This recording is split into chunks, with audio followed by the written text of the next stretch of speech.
Oi, pessoal. Vamos começar aí mais um episódio do podcast do Change. E o nosso fio condutor aqui é tratar do racismo. A gente quer ter coragem de olhar para isso e entender de verdade o que a gente pode fazer, quais são as ações efetivas que a gente pode ter daqui para frente para aliviar toda essa dor de milhões de anos aí, né? Já faz bastante tempo que, né, a raça negra carrega aí uma dor que fica disfarçada, né? De uma série de, né? Uma hora parece que é brincadeira, outra hora parece que não tem racismo nenhum, isso não existe. Vamos olhar de verdade, vamos ver o que a gente pode fazer. Eu sou Renata, eu sou uma mulher branca, mãe, avó, tenho 63 anos, venho de uma família branca de São Paulo, então, assim, tenho total consciência, vamos dizer, da dificuldade que eu posso ter aqui de olhar e de ter o respeito merecido e devido para o assunto que a gente vai tratar. Então, hoje a gente está aqui com o Chico e com a Marina para conversar. Nós vamos fazer um recorte aqui do racismo nos casamentos, né? Vocês dois têm aí uma situação semelhante, né? Oposta e semelhante. Então vai ser muito interessante para a gente conversar sobre isso. Bem-vindos. Oi, que legal estar aqui de novo. Obrigada, gente. Eu sou uma mulher negra, tô com uma camiseta preta com uma frase em branco escrito Fight Like a Mother. Meu cabelo está trançado. Estou com ombre hair, porque é chique falar assim. Brincos em tons de marrom e uso um relógio na mão esquerda. Olá, mais uma vez é uma alegria estar aqui no Change. Eu sou o Francisco Carlos Gomes, eu sou negro da pele mais escura, eu tenho 1,90 m de altura e estou usando cachecol, bem chique. É um Tá prazer muito, estar aqui. tá? Muito chique. Não pode dar muita corda, viu, Marina? Ah, entendi. Não, Tá. não tá tanto assim, então. Ai, que bom. Então, já que nós vamos falar de casamentos, contem vocês aí, como é que vocês sentem, né? Como é que tem sido, como é que foi a vida de vocês no começo, vocês dois que estão num casamento interracial, é assim que fala? Interracial. Exatamente. Conta como é que foi esse desafio aí, se foi um desafio, se foi acolhido, como que foi? Bem, se nós falarmos historicamente, né, no Brasil, como ocorreram esses relacionamentos interraciais, nós vamos lembrar, num primeiro momento, uma questão de violência. Né? Não necessariamente por escolha, não necessariamente porque as pessoas se amavam ou queriam, né, aquela relação. Mas depois de um determinado momento, né, nós vivemos num país onde existe muita miscigenação, né, diferente de outros lugares do planeta, e aqui propriamente dentro desse recorte, né, da questão negra, né, para a gente falar do racismo do negro. Então, a minha história, eu sou casado com uma mulher branca, e somos casados há 31 anos, vamos fazer 32 anos de casamento, né, de relação.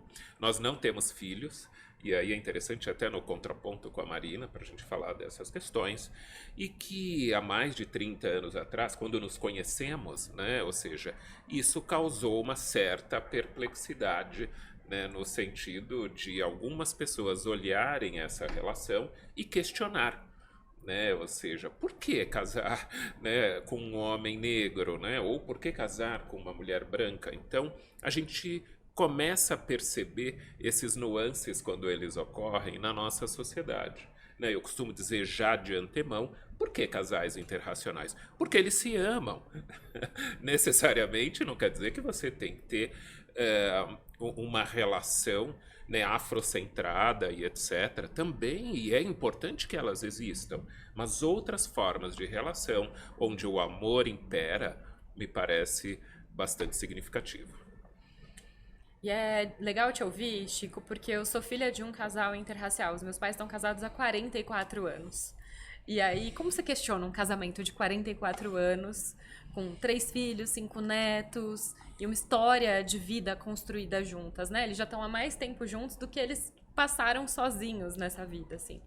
E tem muito do recorte do racismo nessas relações, porque minha mãe, uma mulher branca, filha de italianos, casou com um homem negro e teve filhos. E a gente sempre foi em casa, cada um tem uma cor, não tem ninguém exatamente com o mesmo tom de pele. E aí, muitas vezes, a minha mãe era questionada mas são todos do mesmo pai? Quando, são seus filhos, mas todos do mesmo pai? Ela saía comigo, ela é adotada? Mas quem é a sua família? E meu pai sai com a minha irmã tem a pele branca, cabelo loiro, olho verde. E aí o meu pai saía com a minha irmã e era, mas o que você está fazendo com essa criança?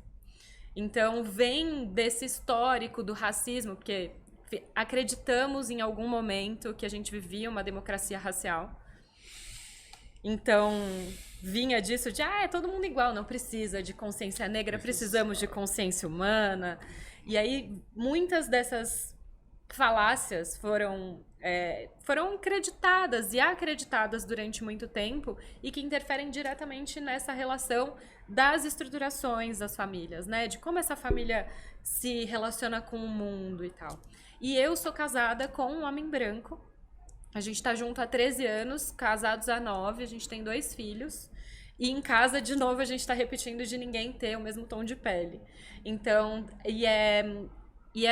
hoje, né, a gente vive numa sociedade, numa realidade completamente diferente da que os meus pais viveram já, mas ainda assim tem muitos desafios de contextualizar, especialmente os meus filhos, que estão acostumados a transitar em todos os mundos, todos os tons, né, de pele. e deles conseguirem se identificar e se posicionar também no mundo, né? Eu brinco que meu mais velho, ele tem 5 anos e ele é um mini ativista.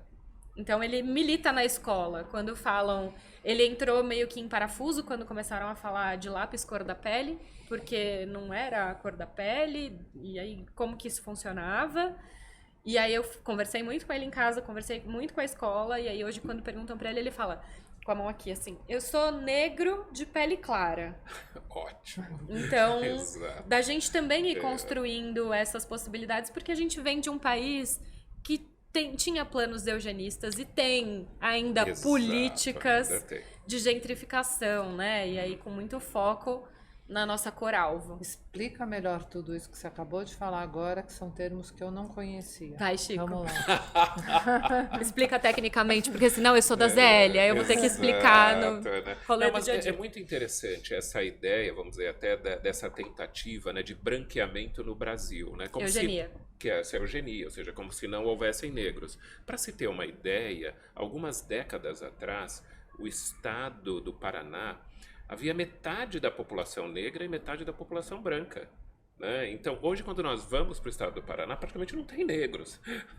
E hoje, se nós olharmos no Brasil, de São Paulo para cima, vai escurecendo a cor da pele. E de São Paulo até o Rio Grande do Sul, vai clareando a cor da pele. Né? Inclusive, meio como modelos de que, olha, modelo europeu, né, descendo para o sul do país, e a África ali de Bahia para cima. Né? Tinha um plano de governo, que é esse plano eugenista, que montaram um grupo de estudos com médicos, enfim, e eles fizeram um plano e eles apresentaram isso em congressos fora do país, inclusive por um médico que eu tenho que passar nessa rua sempre, porque é perto da minha casa. E aí, sabe quando você olha a placa, você já fica com aquele ranço? Um médico chamado Dr. João Batista de Lacerda, ele foi representar o Brasil num congresso e ele apresentou um plano dizendo que até 2010 não existiriam mais pessoas negras no Brasil. Então, a gente vem dessa cultura. Né? Um plano plano de eugenia, como a gente embranquece. A própria vinda dos imigrantes, eu sendo neta de italianos, a própria vinda dos imigrantes europeus foi para diminuir a população negra, sendo o Brasil um dos países que mais traficou pessoas e escravizou pessoas. E aí, uma princesa maravilhosa assinou a Lei Áurea, só que deixou a população negra às mínguas e que ela teve que migrar porque ela não era aceita em nenhum lugar. Então isso também explica essa divisão territorial de um país enorme e continental como o Brasil, né? E até voltando um pouco agora, né, dessas questões que nós estamos falando e para trazer essas questões do cotidiano, né, na minha relação né, com a Simone, traz muito isso. Logo no início, há mais de 30 anos atrás, quando nos conhecemos, né, a fala de algumas pessoas nesse sentido, achando estranho realmente essa questão, né, do relacionamento interracial, né? Então, muitas vezes, algumas pessoas diziam a ela, né, ah, sim, o seu marido, aquele moreninho, né? Moreninho. Moreninho. Então, essa questão assim, né? O medo de falar negro, né? O medo de falar preto, ou né? Como se fosse um xingamento isso, né? E ela ficava brava com isso. Ela dizia, moreninho, meu marido tem 1,90 m, ele é negro, né? Um negrão. E é muito interessante, né? Essas falas, né? Porque, e você traz um pouco isso também, né, Renata? Às vezes, o medo de como nós vamos falar, né? Será que eu estou falando certo? Será que eu estou falando errado? Será que vão me criticar, né? Então, esses debates, essas falas, elas são importantes, né? Para que a gente possa desmistificar essas questões e de poder entrar de fato naquilo que interessa, né, dentro, né, dessa temática. A gente até um dos nossos objetivos aqui com essas conversas é a gente colocar na mesa, né, assim, do ponto de vista de cada um de nós sempre, como é que a gente, o que a gente já sabe para poder lidar com mais facilidade com esse assunto, o que a gente não sabe, aonde a gente pisa, onde não pisa, porque para a gente realmente, genuinamente avançar nessa pauta, né? Porque a gente até conversou num outro episódio um pouquinho, quando, por exemplo, eu que trabalho há quase mais de 30 anos com questões sociais, por exemplo, eu me lembro na época que a gente começou a conversar sobre as nomenclaturas quando você se refere a uma pessoa que tem deficiência intelectual, né? Que se pensar há 40 anos atrás, era débil mental. Né? Quer dizer, a pessoa com deficiência física era defeituosa. Pois é. Né? Então, só que aí a gente vai errando. Então, quando você acorda que aquilo não é, vamos dizer, a melhor forma de lidar com aquela questão, aí você vai criando caminhos novos. Então, eu ainda brinquei. Eu falei, no começo a gente falava assim, nós vamos falar do racismo negro ou do racismo preto, que é para falar, né? Assim, tipo, ainda mais, porque eu falo assim, poxa, para mim não vai doer em mim nenhuma das escolhas, né? Então eu falo assim, queria entender mesmo qual é que acolhe mais, qual é aquela que, né? O moreninho não rola, né? Não Tipo, rola, o moreninho né, pra você realmente não rola, né?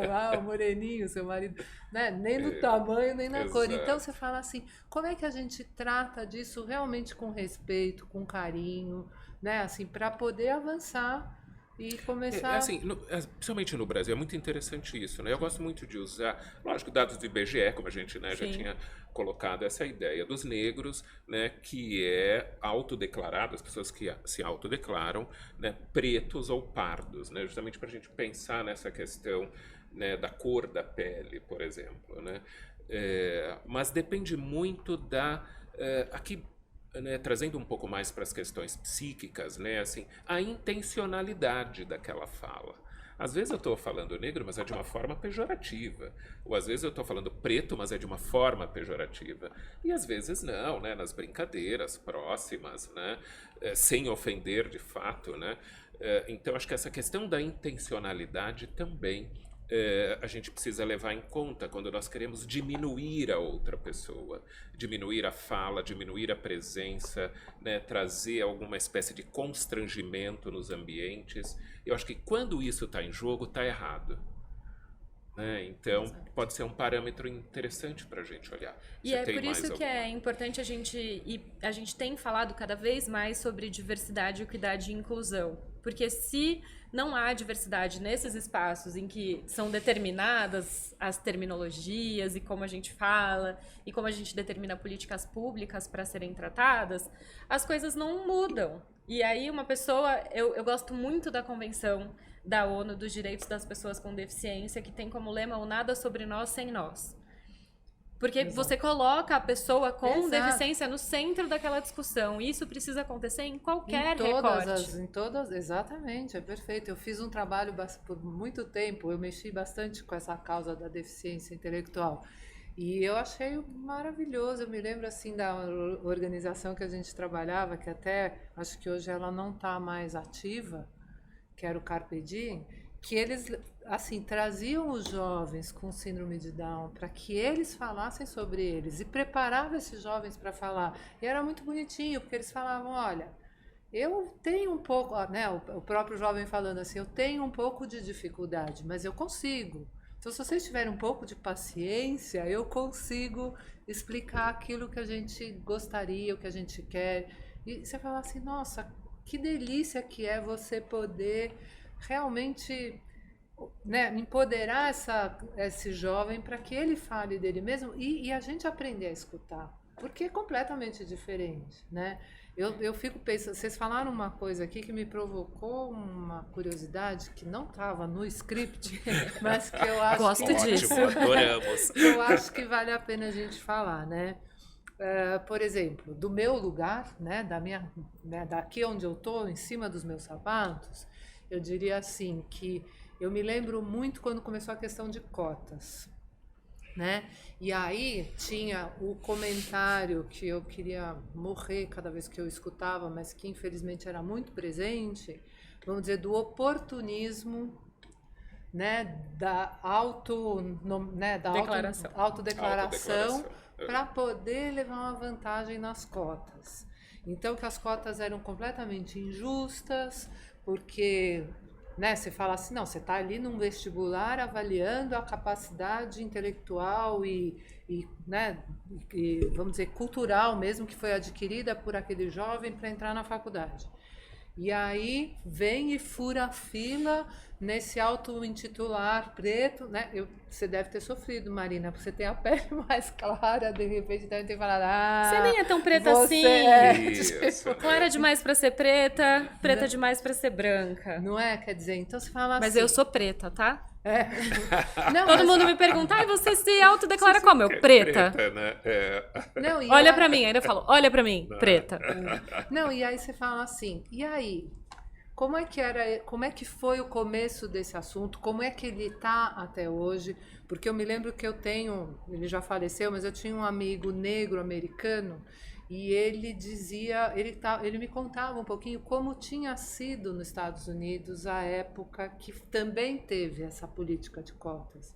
E que depois, com o tempo, ela não precisou mais existir quando você conseguiu dar um certo salto e diminuir, vamos dizer, as diferenças que ali tinham, mas que também teve, porque eu falava, nossa, mas isso funciona, isso não funciona, isso conserta, né? Assim, e ele era super partidário de que era importantíssimo, de novo, porque faz parte também, do né? pacote Precisa nem dizer. de vamos acertar essa dívida que a gente tem com essa raça.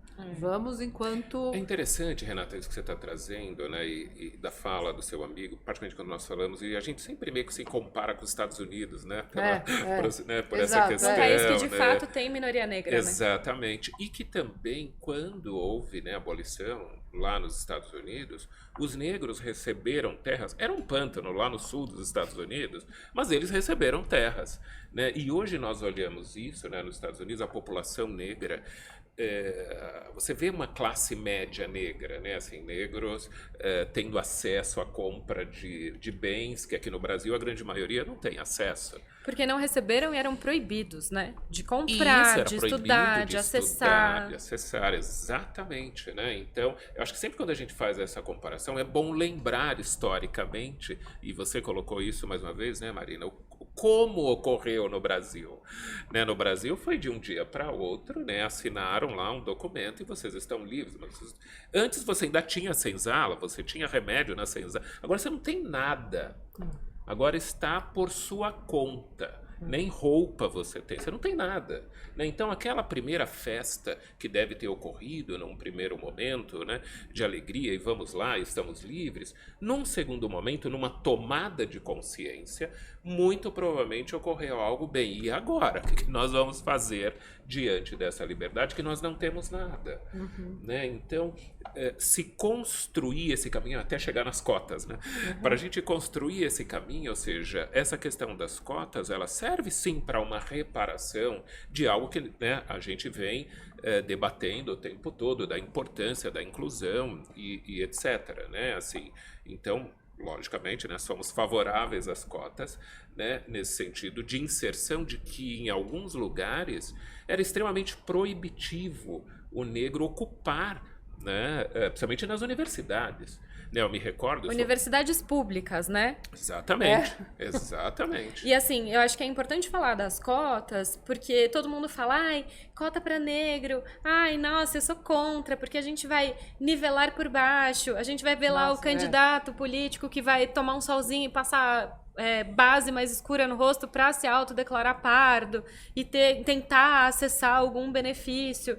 A gente criou, a sociedade, né, a academia, criou mecanismos para validação dessa autodeclaração também. Então, acho que é importante dizer isso. Mas é importante olhar para a legislação de cotas, que está passando por uma revisão por conta dos 10 anos, porque essa era a proposta inicial, de falar que não é exclusivo para a população negra. Tem a cota social, que é de alunos que vieram de escolas públicas. Então, são alunos que historicamente tiveram muito menos acesso à educação, que estudam muito e que tendem a ser os melhores alunos dessas universidades, porque sabem o quanto custou de estar lá, de acessar esse espaço. Então, sempre que começam com essa... Ai, mas eu questiono as cotas, porque deveria ser para alunos de escola pública. Eu falo, você já leu alguma vez? Qual é a lei de cotas? O que ela determina e tal? Porque senão a gente patina e volta para o racismo, porque os que são questionados são os negros que acessaram as universidades pela cota, e não a lei de cotas necessariamente, sabe? E eu acho que é esse medo de perder o lugar. Eu estava lendo uma matéria ontem, ou hoje de manhã, de que em Portugal, numa universidade em Portugal, colocaram uma caixa com pedras escrito grátis para atirar nos zucas que passaram na sua frente. Por conta das bolsas de mestrado e doutorado que os brasileiros estão acessando. Exato. E aí um português se sentiu no direito de colocar uma caixa com pedras e um cartaz fomentando a violência porque alguém passou ele acha que alguém passou na frente dele para acessar aquele espaço, assim. Então, de novo, né, historicamente e por muitos anos, e ainda é algo muito complexo da gente resolver. E eu costumo dizer, eu trabalho com causas também há muitos anos, e trabalhei muitos anos com a causa das pessoas com deficiência, então sou super apaixonada pelo assunto também. Uhum. E eu costumo dizer que a gente tem várias dimensões e barreiras de acessibilidade. A principal delas é a atitudinal. Porque se a gente não muda, não adianta a gente mudar qualquer outra coisa, porque ninguém vai usar e ninguém vai acessar. E você não vai falar, olha, isso aqui é para garantir o seu acesso, porque o acesso já é garantido por lei, já é garantido pela Declaração dos Direitos Humanos.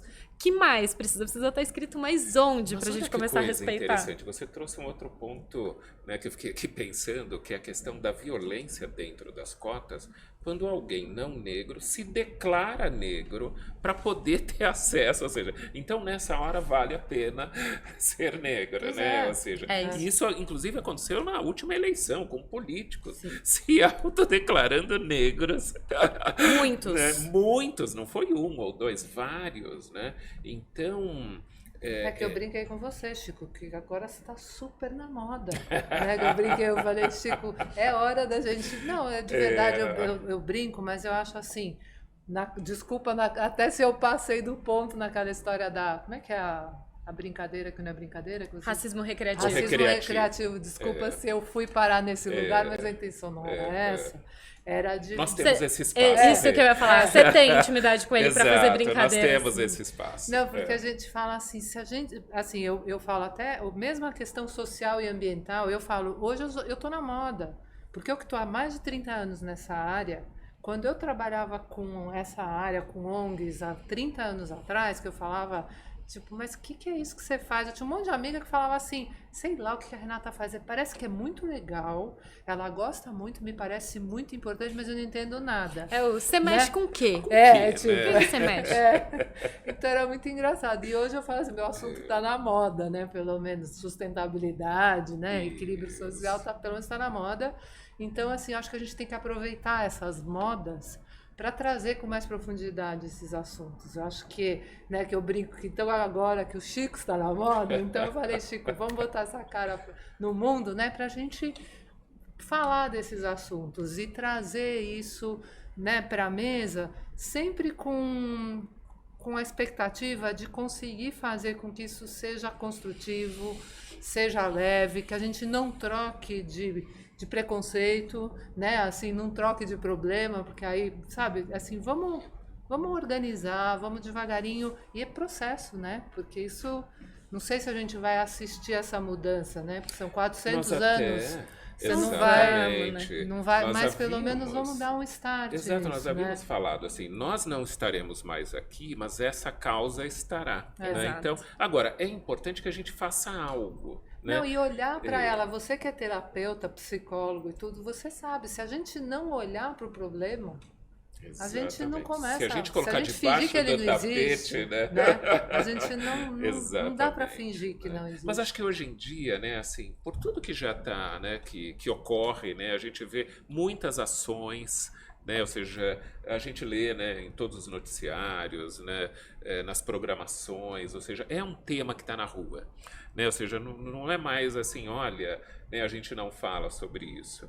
É importante, assim, em lugares como esse, que a gente dê voz, que a gente diga, olha, né, o movimento está aí, vamos fazer parte dele, para pensar na questão da humanidade, porque estamos todos nesse mesmo planeta, estamos todos nesse mesmo espaço, e aí é importante avançar nessa perspectiva humana.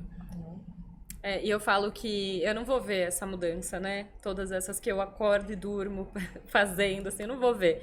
Os meus filhos provavelmente também não verão. Se eu tiver netos, talvez. Então é por isso que eu vou continuar acordando e dormindo para essa transformação acontecer. E a gente falou de um monte de coisa e acabou fugindo dos relacionamentos, né? Mas... Não é? Mas se quiserem trazer à tona aqui alguma coisa nesse sentido. Talvez também... até para a gente ir fechando, né? Que também não sei como é que tá o nosso então, isso tempo, que eu ia falar. Acho que a gente, né? infelizmente, não podemos estender mais a nossa conversa hoje, mas quem sabe a gente faz outras, porque eu acho, né, o objetivo nosso no Change realmente é caminhar com esse assunto durante esse ano, sabe? Trazendo cada vez com mais profundidade e, como eu falei já desde o começo, eu já me desculpando de cara, porque eu não estou falando do meu lugar, né? Não estou sentada em cima do assunto, né? Ele não dói na minha pele. Então eu quero, assim, sempre já me desculpar quando eu escapar e pedir ajuda para vocês para que eu cada vez escape menos e tenha, né, e trate esse assunto da forma mais amorosa possível para a gente caminhar para umas mudanças mesmo, para trazer, né, dignidade para todos e, enfim, é isso que é o nosso objetivo aqui. Então, super obrigado pela presença de vocês. Lógico, eu que agradeço. Quero só deixar registrado que eu não sou moreninho, eu sou negro. E eu também. E lindo, né, Chico? Fala. Não importa se você acha que eu sou clara demais para ser preta ou preta demais para ser branca, não importa, eu sei que eu sou preta e é isso. Lidem. E eu branquinha, e segundo meu filho na escola, quando tinha que pintar com lápis de cor, eu sou cor-de-rosa. Cor-de-rosa, né? Então obrigado, é isso, Rê, pela oportunidade. Muito obrigada. E acho que é muito importante, Rê, que você abra e continue abrindo espaço para as pessoas, porque se a gente não abre espaços, assim como o meu compromisso eu consigo transitar e ocupar espaços, é deixar sempre a porta e o portão muito escancarados para que outras das minhas e outros dos meus possam acessar esses espaços. Então, quando você abre espaços, você também está dando visibilidade para as pessoas poderem falar a partir dos seus lugares de fala. Então, isso é muito importante. Muito obrigada. Não, e a gente está super aberto, realmente, para trazer e conversar desse assunto aqui. E eu falo assim, a gente não consegue nem criar um roteiro. Porque nem sei onde a gente vai parar. Cada episódio que a gente começa, não tenho ideia de onde a gente vai parar. E o João, que é o diretor aqui, fundador do Pocket Studio, ele é assim, tá encantado com o assunto e super disposto a acolher mesmo. Então, assim, todos vocês que vão vindo aqui, fiquem com contato direto com ele, que ele é um cara da mídia e adora levar esses assuntos também, ajudar que eles vão mais longe. Maravilhoso. Então, super obrigada. Obrigada. Então, até mais. Obrigado. Tchau, tchau. Tchau, tchau. Tchau, gente.